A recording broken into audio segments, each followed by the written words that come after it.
Assalamualaikum warahmatullahi wabarakatuh. Saya Airil Zakwan bin Muhammad Amir Fadli dari Sekolah Kebangsaan Salak Nama Rembau. Pada hari ini, saya akan mengulas tentang sebuah buku yang bertajuk Kumpulan Cerpen Berguru pada Binatang. Bilangan muka surat yang ada di dalam buku ini ialah 53. Buku ini diterbitkan oleh Dewan Bahasa dan Pustaka Kuala Lumpur pada tahun 2014. Buku ini merupakan karya Bahazin, iaitu sastrawan negara yang ke-12. Nama penuh beliau ialah Datuk Dr. Baharudin bin Zainal. Beliau merupakan anak jati negeri Perak.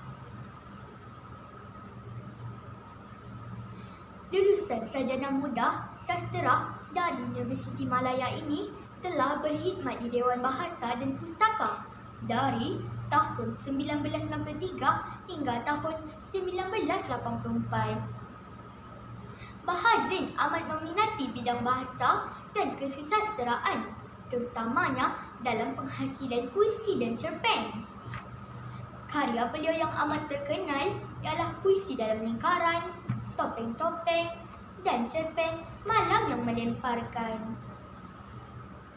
Antara pengiktirafan yang diterima oleh Bahazin ialah Anugerah Penulisan Asia Tenggara 1980, Tokoh Anugerah Penyair Gapena 1988, Anugerah Ijazah Doktor Kehormat Persuratan daripada Universiti Sains Malaysia 2010, dan Kerajaan Malaysia telah mengangkat beliau sebagai penerima Anugerah Sastera Negara sekaligus menobatkan beliau sebagai Sastrawan Negara yang ke-12 pada tahun 2013.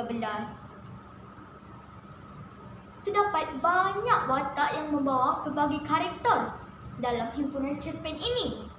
Antara watak yang memberi kesan terhadap pembacaan saya ialah watak Ayam Jago. Ayam Jago sangat sombong dan berasa megah kerana mempunyai balang yang merah, taji yang tajam serta kokokan yang lantang. Akhirnya, Ayam Jago dimalukan oleh kucing yang bernama Si Comot tentang kelakuannya yang suka membuang najis merata-rata. Selain itu, terdapat juga watak Kancil yang berangan-angan ingin menjadi gajah. Walaupun Kancil terkenal sebagai haiwan yang comel dan cerdik, namun perasaan iri hati terhadap gajah telah memakan dirinya sendiri. Sudah menjadi kebiasaan dalam masyarakat di Malaysia, terutamanya kaum Melayu yang sering menggunakan haiwan sebagai pengajaran dalam kehidupan. Ada kalanya sifat haiwan dijadikan perbandingan dengan tingkah laku manusia. Dalam dunia baharu, seekor katak dari tempurung ke tong sampah, misalnya, boleh dikaitkan dengan sifat manusia yang sering terburu-buru dan tersilap langkah dalam melayari kehidupan seharian. Secara keseluruhannya, karya sastrawan Bahazin ini berjaya menggunakan watak-watak haiwan sebagai sindiran secara halus untuk memperbetulkan kebincangan yang berlaku dalam masyarakat. Kisah-kisah haiwan yang ditulis bukan sekadar bahan jenaka buat murid-murid, namun boleh dijadikan iktibar yang berguna dalam kehidupan seharian. Saya amat gemar membaca buku ini kerana tema cerita ini berkisarkan tentang kehidupan seharian. Contohnya, karakter haiwan seperti katak, ayam jago, kancil dan beruk sumbang juga sering ditemui dalam kalangan ahli keluarga, kawan-kawan dan jiran tetangga. Hal ini sedikit sebanyak membantu saya memahami psikologi manusia.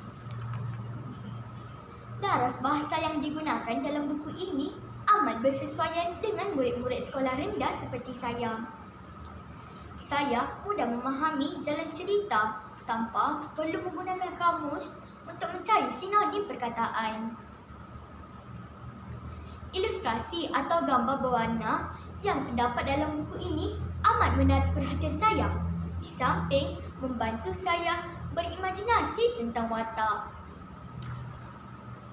Buku ini menjadi inspirasi buat saya untuk terus membaca dan saya berhasrat untuk menghasilkan karya hebat seperti Bahar Zain suatu hari nanti. Sekian, wabillahi taufiq wal hidayah. Assalamualaikum warahmatullahi wabarakatuh.